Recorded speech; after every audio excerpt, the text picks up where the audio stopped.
Québec. J'ai beaucoup de respect pour la femme. 9 chefs d'accusation pesaient contre le pasteur Paul Mukendi, dont agression sexuelle, voies de fait et menaces de mort. Un soulagement immense pour la victime.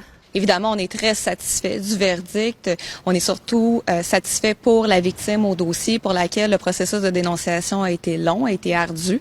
Donc, pour elle, d'être enfin crue, c'est évidemment là, une grande satisfaction. C'est un immense soulagement d'être crue.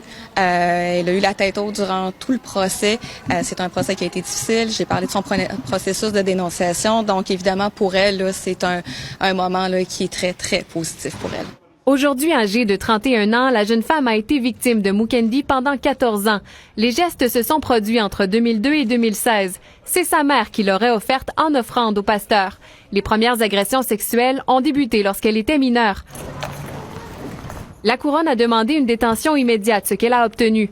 Paul Mukendi a donc quitté le palais de justice cet après-midi, menottes au poignet. Donc, compte tenu des verdicts de culpabilité qui ont été rendus, nous estimions que l'ensemble des circonstances, particulièrement le dernier événement qui avait été reproché à monsieur l'accusé et l'ensemble des circonstances des infractions faisaient en sorte que la détention immédiate s'imposait pour ne pas miner la crédibilité du système de justice.